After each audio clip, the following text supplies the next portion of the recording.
बढ़िया। जय जिनेन्द्र सभी को। और स्वानुभूति जी का बहुत बहुत धन्यवाद। और पूरी परमागम की जो ऑनर्स की टीम है, आपका इतना वर्क जो आप पिछले 7 साल से कर रही हैं, और सभी वॉलंटियर्स, टीचर्स, हेल्पर्स और अलग अलग प्रकार से हेल्प करने वाले, इन सबको देख करके बहुत खुशी है कि इस प्रकार से जिन धर्म की जो पताका है, ध्वजा है, वो आगे बढ़ती जा रही है।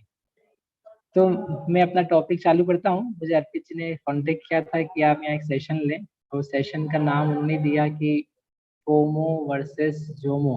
तो स्वानुभूति जी, मैंने खुद ने भी नहीं सुना था कभी, ना मैंने पहला सुना ना दूसरा सुना, उनके व्हाट इज दिस मेरे को नहीं पता है। तो उन्होंने मुझे एक्सप्लेन किया कि फियर ऑफ मिसिंग आउट। फिर मुझे समझ में आया कि उसका मतलब क्या है, और फिर जॉय ऑफ मिसिंग आउट कि उसका मजा क्या है। तो अपन उसके बारे में बात करते हैं 2 मिनट, काफी शायद लोगों को पता भी नहीं हो। फियर होता है, फियर है यानी डर लगता है। डर किस बात का लगता है कि हम कुछ ना कुछ छोड़ देंगे, जिंदगी में चीजें छूटती जा रही है।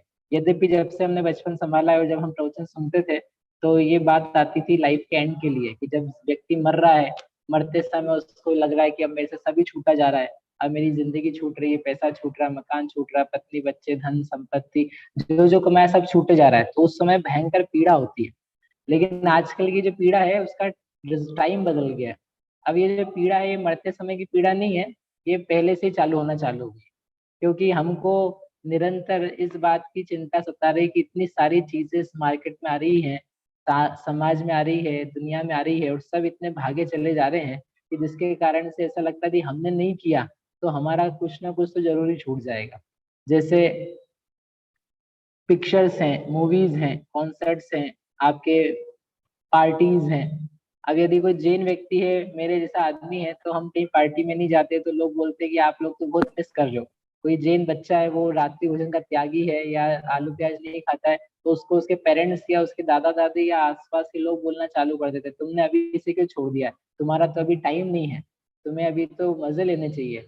कोई शादी ना करे, ब्रह्मचर्य ले ले, तो उसको बोलते तुम बहुत मिस कर रहे हो, तुम्हें पता ही नहीं कि भोग क्या होता है। ऐसे करके एक नहीं, दो नहीं, हजारों चीजें हैं। बच्चे का एडमिशन है, कॉलेज में जाना है, प्रोफेशन आपको बढ़ना है, आपके लाइफ स्टाइल के चेंजेस आने हैं, आपको आगे आगे बढ़ते जाना है, प्रमोशन होने हैं। तो there are so many things कि जिसको लेकर के निरंतर हमारे को क्या लेता है, डर लगता है। लगता है कि लगता है आप लोगों को डर, चीजें जो दिख रही है समाज में और आपके बच्चों को लेकर के, आपको नहीं हो कदाचित, तो आपके जो बच्चे हैं, आपके पति हैं, आपकी पत्नी हैं, आपके माता पिता हैं, आपके पेरेंट्स हैं, उनको किसी को लगता हो कि ऐसा भी कुछ अपने को बच के रहना चाहिए। लोग जो बेसिकली धर्म से बचना चाहते हैं ना, वो बचने इसलिए चाहते हैं कि ये ना, हमको यदि धर्म ने प्राप्त कर लिया, थोड़ा सा भी हमने चेंज करना चालू कर दिया, तो ये हमको लूट लेंगे। खाना पीना तो छुड़ा ही देंगे, प्लस हमारा प्रमोशन भी रुक जाएगा, हमारे तो पैसे लुट जाएंगे, हम तो कुछ काम ही नहीं कर पाएंगे। क्या बोलते हैं हम उसको, नक्काल बन जाएंगे, मतलब कुछ काम के नहीं बचेंगे। इस प्रकार की एक सोच है जो वातावरण में चलती रहती है। और इस चक्कर में आकर के क्या करता है व्यक्ति, कि हम हर चीज के पीछे भागते रहते हैं। मुझे हर चीज प्राप्त करनी है, मुझे किसी भी चीज को नहीं छोड़ना है, हर प्रकार का विषय भोग मुझे लेना है, हर प्रकार का खाना पीना, घूमना फिरना, ऊपर से ऊपर कपड़े पहनना, गाड़ियां लाना, बंगला बनाना, अपने शानो शौकत को दिखाना, पार्टीज में जाना, लोगों से ऐसी बातें करना जैसे हमसे बेहतर और कोई है ही नहीं खाने पीने घूमने फिरने के मामले में। इस टाइप की जो लाइफ स्टाइल है, जो लाइफ स्टाइल निकल करके आती है, वो जितनी लाइफ स्टाइल दिख रही है, वो वास्तव में उसके फियर का परिणाम है। यदि आप देखो, वो एक भी चीज छोड़ने का प्रयास करे, तो उसको लोग खींचते हैं, वो खुद ही खींचा चला जाता है कि ऐसे कैसे करे, ऐसे कैसे छोड़ दे।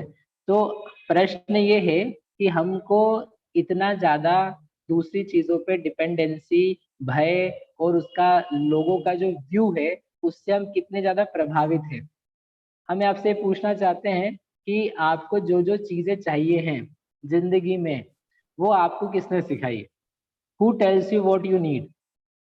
आपको क्या चाहिए होता है? जैसे हम अभी थोड़े दिन पहले के प्रवचन है, आपको समझ लो शैम्पू चाहिए, एक बालों को धोने के लिए आपको शैम्पू चाहिए। मेरा क्वेश्चन है कि आपको शैम्पू क्यों चाहिए? अब मैं आपसे पूछ नहीं सकता हूँ, आपका आंसर नहीं आएगा।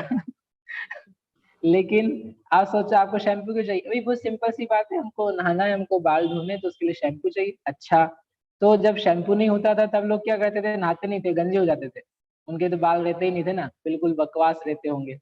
तो आई होप कि आप लोग बोलोगे नहीं ऐसा नहीं, उसके पहले भी लोगों के बाल थे और ज्यादा अच्छे थे और बेहतर थे, घने थे। आप पुराने जमाने के जो चरित्रों का वर्णन सुनोगे तो उस वक्त भी लोगों के बाल अच्छे थे, तो शैम्पू तो नहीं लगाते थे।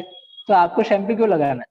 तो बेसिकली ये है, हमको दिखाया जाता है, हमारे माइंड को ब्रेन वॉश किया जाता है, टीवी के माध्यम से, एडवर्टीजमेंट के माध्यम से, गेम्स के माध्यम से, सोसाइटी के माध्यम से, हमारे आसपास का जो सर्कल है उसके माध्यम से, आपके फ्रेंड्स के माध्यम से, एक व्यक्ति को दिया जाएगा फ्री में सामान या कम पैसे में, तो वो ला करके दिखाए, that's how the things work out. और ऐसा करके वो ऐसा हो जाता है कि सबके पास है तो मेरे पास क्यों नहीं, और यदि मेरे पास नहीं है तो फिर जरूर मैं कुछ मिस कर रहा हूँ। यदि मैंने शैम्पू नहीं लगाया सिर में तो इसका मतलब ये है कि मैंने जरूर कुछ जीवन में खराब कर दिया है, और यदि नहीं लगाया तो मेरे बाल आज ही उड़ जाएंगे, अभी खत्म हो जाएंगे तो गंजे हो जाएंगे या वाइट हो जाएंगे बाल, जबकि ऐसा कुछ होता नहीं है। लेकिन इतना ज्यादा घुसाया जाता है, और उस एक चीज ना मिले, जिसको आदत है शैम्पू लगाने की, हर संडे को मंडे को जब भी लगाते, उसको ना मिले, बहुत सिंपल सी चीज है, ना मिले तो ना मिले, तो बताओ उस दिन कैसा लगता है, दिन कैसा जाता है?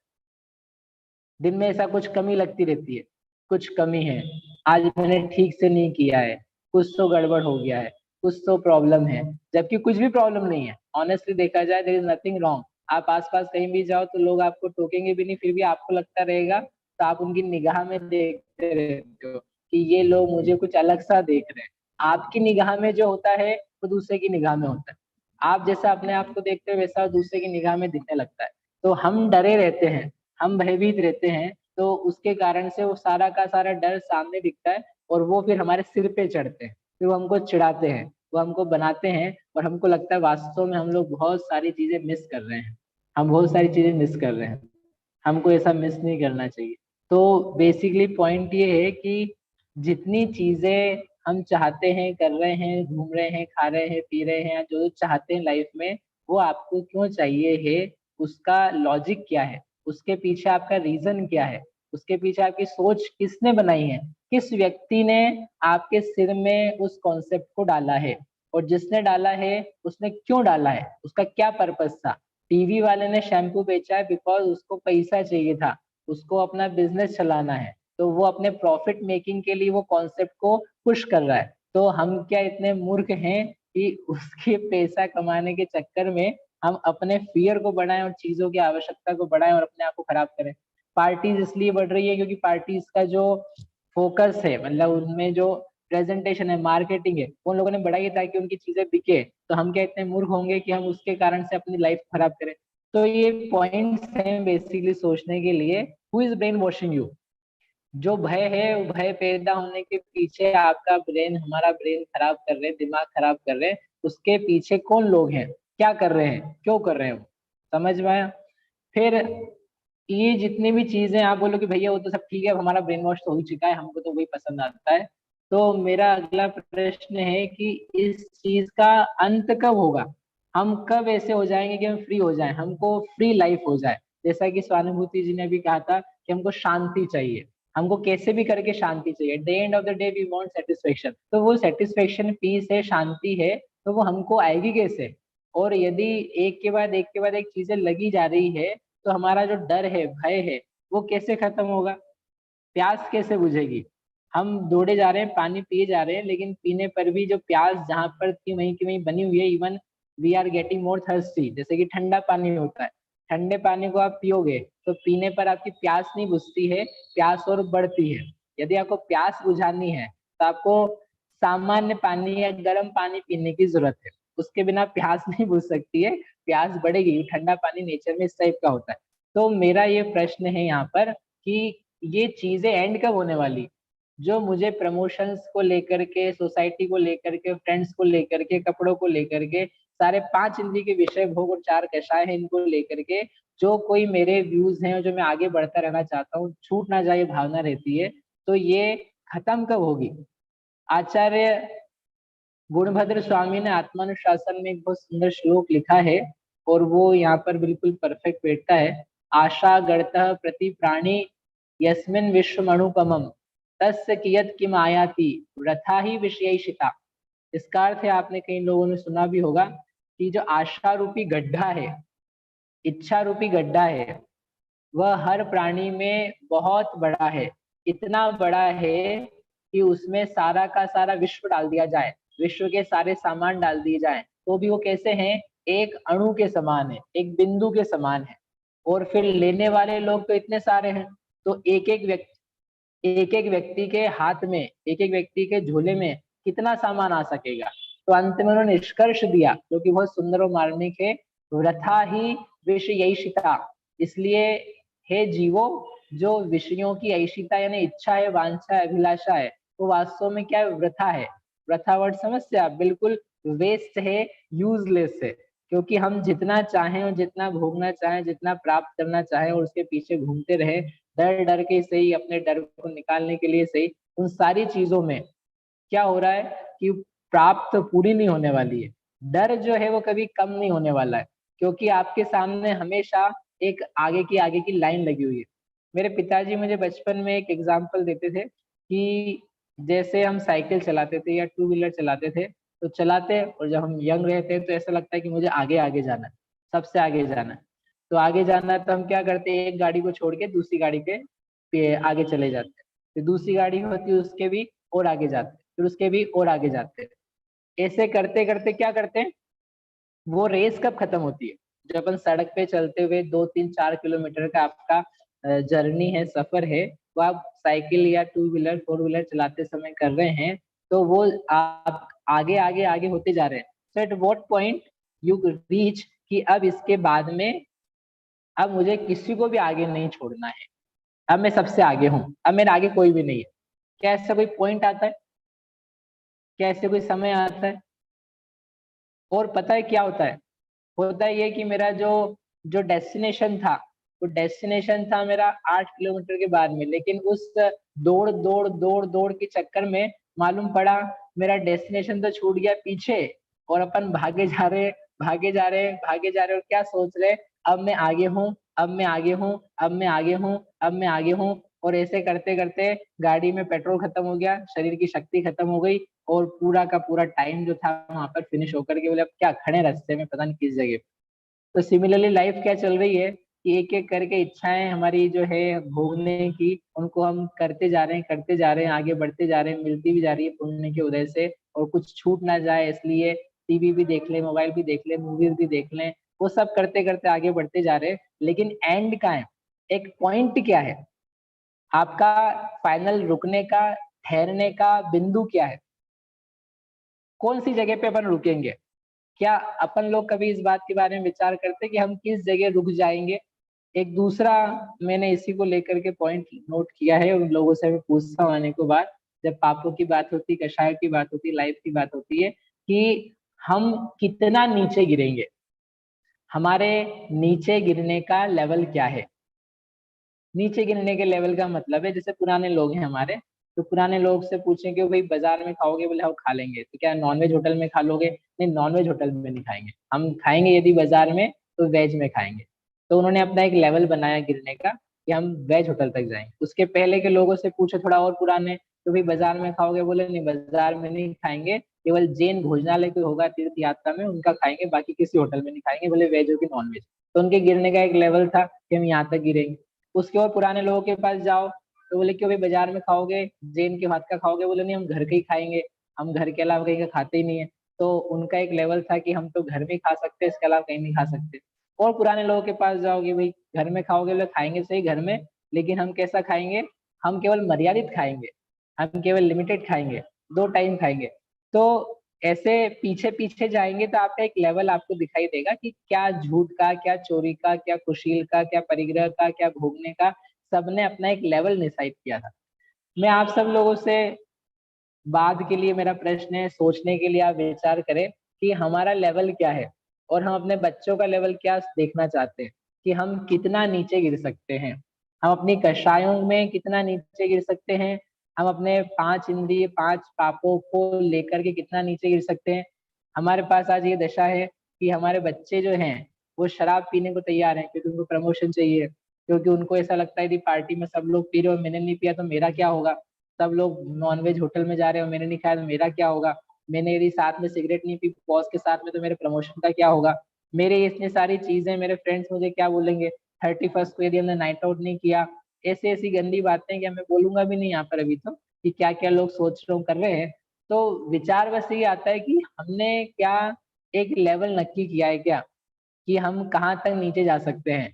नहीं तो अगर लेवल नहीं है आपके पास तो नीचे जाने का तो कोई, जो बोलते हैं ना बिना पेंदे का जो एक बाल्टी है, तो उसको उसमें कुछ भी डालो तो कितना नीचे जाएगा सामान, जाते ही जाएगा पाताल लोक, रुकने नहीं वाला है, क्योंकि उसके पास कोई आधार नहीं है। तो हमारे पास कुछ आधार है कि नहीं है, हमारे पास कुछ रुकने के लिए ठहराव है कि नहीं है, नहीं है तो हमको प्रॉब्लम्स ही प्रॉब्लम्स है। क्या प्रॉब्लम्स है? कभी खत्म नहीं होने वाली समस्याएं, फिर डिससेटिस्फाइड, एवरी टाइम, हमेशा डिससेटिस्फाइड रहते, कुछ भी मिल जाए, कितनी अच्छा मिल जाए, कितनी धन संपत्ति मिल जाए, हमेशा डिससेटिस्फाइड रहते। आपने सुंदर पिचाई का नाम सुना है आप लोगों ने? अपूर्व जी सुना होगा ना, सुंदर पिचाई, इतना सुंदर आदमी है, भारत का है लेकिन विदेश में काम करता है, मतलब गूगल का सीईओ है, जो कि वर्ल्ड की बहुत one of the top company है वर्तमान में पैसे से और काम करने में। उनकी जो कंपनी के प्रोडक्ट्स हैं, यूट्यूब एंड जीमेल और व्हाट नॉट, सारे के सारे, तो वो काफी काम करते हैं, ये भी आप जानते हैं, मिलियंस व्यूज आते हैं उसके रोज, यूट्यूब के लोग के कितने मिलियंस व्यूज रहते हैं ऑल ओवर द वर्ल्ड। इतना सब होने के बावजूद बिलियंस का प्रॉफिट है, कितने का प्रॉफिट है? बिलियंस का, और ट्रिलियन में तो कंपनी जाती होगी, ट्रिलियन इतना मार्केट कैप है। उस व्यक्ति का 4-5 दिन पहले एक इंटरव्यू आया, हफ्ता भर हो गया होगा शायद, ज्यादा भी हुआ होगा, अभी जब उनके रिजल्ट्स आए इस क्वार्टर के, और वो क्वार्टर के साथ में एक उसने वाक्य लिखा, और जो अभी तक भी चल रहा है वहां पर, जो मुझे, मेरे जैन होने पे मुझे काफी गर्व हुआ, और जिस जगह में हूँ मुझे काफी खुशी मिली, और मुझे क्या, उसने ये लिखा, आई एम वेरी डिससेटिस्फाइड, मैं बहुत नाखुश हूँ और मेरा दिमाग खराब हो रहा है, मतलब मेरी भाषा में, क्योंकि वो लिखने में तो थोड़ा अच्छे लिखना पड़ता है ना उसको। मैं बहुत डिससेटिस्फाइड हूँ, जितने उसके एम्प्लॉइज हैं 1,60,000 करीब, उन सबको उसने चमकाया कि देखो भैया तुम लोग ठीक से काम नहीं कर रहे हो, और मैं तुम्हारे काम से खुश नहीं हूँ, इस तरीके से काम करोगे तो मैं तुमको निकाल दूंगा। और एक वर्ड आया 3 दिन पहले, blood in the streets, there will be blood in the streets, मतलब आप लोग काम नहीं करोगे तो एक एक को मैं समझ लो मार डालूंगा जैसे भी।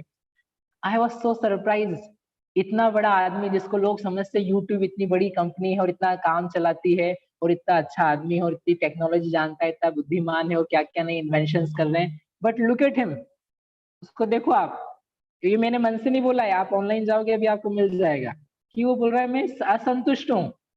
अब इतना ऊंचा पहुंच गया, उसके बाद तुझे असंतुष्टि क्या? नंबर 1 पे तुम्हारी यूट्यूब चल रही है, नंबर 1 पे ईमेल सर्विसेज चल रही है, नंबर 1 पे तुम्हारी क्लाउड कंप्यूटिंग अदर चीजें चल रही है, फिर भी संतोष नहीं है और चाहिए। मार्केट शेयर घट कैसे गया, लोग चले कैसे गए, 1 बिलियन से वो 1.25 बिलियन क्यों नहीं हो गए? देखिए मार डालोगे क्या लोगों को? चाहते क्या तुम लोग हैं?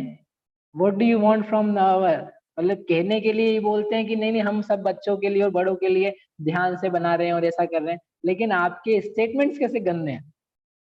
समझ में आई आपको बात? अनएंडिंग डिससेटिस्फाइड विद लाइफ, उससे बड़ा दुर्भाग्यशाली आदमी मेरे को उस दिन कोई नहीं लगा। मुझे खुशी हुई कि मैं यहाँ शांति से बैठा हुआ, मेरे पास कुछ ज्यादा काम नहीं है, मुझे कोई जानता नहीं, मेरा कोई प्रोडक्ट नहीं है, बट मैं भगवान महावीर का प्रोडक्ट जानता हूँ, मैं उनका अनेकांत जानता हूँ, वीतरागता जानता हूँ, आत्मा परमात्मा का भेद ज्ञान जानता हूँ, तो मैं बहुत खुश हूँ। और वो व्यक्ति सब कुछ पा करके भी बहुत गरीब है। एक एग्जांपल देकर मैं फिनिश करता हूँ। कुछ दिन पहले जेफ बोजेस, करीब अप्रैल की बात है, अप्रैल की न्यूज है। जेफ बोजेस को जानते हैं आप? हाँ तो बोलो, हाँ जानते हैं, सब जानते हैं बड़े बड़े लोगों को। और मार्क जकरबर्ग, तो फेसबुक का, मेटा का मालिक। तो इन लोगों का एक पेपर में रिसर्च आया, वो पढ़ करके मुझे इतनी खुशी हुई, उन लोगों की ऊपर दया भी आई कि क्या कर रहे हैं। उनका एक रिसर्च पेपर आया, रिसर्च मतलब न्यूज आई, कि इन लोगों ने लाखों करोड़ों डॉलर्स के इन्वेस्टिंग करी हुई है। इस बात पे इन्वेस्ट कर रहे हैं ये कि एंटी एजिंग कैसे होवे, मतलब आदमी मरे कैसे नहीं। जो व्यक्ति हम हैं, जेफ बेजोस ये चाहता है कि मैं मरूं कैसे नहीं। पहले तो लोग ये सोचते थे बूढ़ा कैसे नहीं हो, अब उनका ये सोच है कि अपन कैसे कुछ चीजें इजाद कर लें कि अपन मरने नहीं वाले हैं। और उन लोगों ने उस टाइप की फर्म्स में, स्टार्टअप्स में, अलग अलग साइंटिफिक इनोवेशंस में क्या कर रखा है, इन्वेस्ट कर रखा है और उसको सपोर्ट करते हैं। मेरे को इतनी शांति मिली। अहो, धन्य है हमारे भगवान महावीर की पूजा, इसके पहले ही मंत्र में उन्होंने हमको जीवन दान दिया हुआ है। जन्म जरा मृत्यु विनाशनाय जलम निरुपामिति सा, कि बेटा जन्म जरा मृत्यु का विनाश इधर से होता है, और जन्म जरा मृत्यु देह संबंधी तो अनिवार्य है, कंपलसरी है, लेकिन जो आत्म तत्व है उसका ना जन्म है ना नाश है। इतनी सुंदर बात बताने के लिए मुझे कोई लाखों करोड़ों डॉलर खर्च करने की जरूरत नहीं है, मुझे फ्री में हमारे भगवंतों ने दिए, हमारे आचार्यों ने दिए। बताओ, अब उनके पीछे भागते फिरे हम कि वो हमारे से पूछे कि क्या है जीवन जीने का रास्ता है, क्या छूटा है क्या नहीं छूटे, क्या होगा। इसलिए जितने सारे बड़े बड़े लोगों को देख करके, सेलिब्रिटीज को देख करके अपना दिमाग हम खराब कर लेते हैं और ऐसा सोचते हैं कि ये नहीं कर पाए हमारे बच्चे, ये नहीं बन पाए हमारे बच्चे और हम नहीं बन पाए तो हमारा क्या होगा। अरे आप बहुत आराम से रहोगे, जब तक सम्यक ज्ञान प्राप्त नहीं होता है तब तक हम सब दुख में हैं। ज्ञान के बिना श्रद्धा और चारित्र आत्म शांति मिलना असंभव है। तो जो जो हमारे फियर्स हैं वो हमने कितने ज्यादा खड़े कर रखे हैं और कैसे वो शांत होने चाहिए। अब शांत कैसे होने चाहिए इसकी चर्चा आई थिंक उन्होंने मुझे कहा था कि अपन नेक्स्ट बार में करेंगे। अभी केवल अपन इतना विचारना चाहते थे कि there are so many things that are in front of our life, in हमारे विजन्स के सामने, और उसको लेके हम परेशान रहते हैं। वो परेशानियां सामने थी, उससे बचना नहीं चाहेंगे तो हमको घुमाती रहेगी, परेशान करती रहेगी। तो आई थिंक टाइम हो गया मेरा भी, तो यहीं तक मैं रुकता हूँ। आप सभी विचार करें और किसी के क्वेश्चंस हो तो आप बोलें।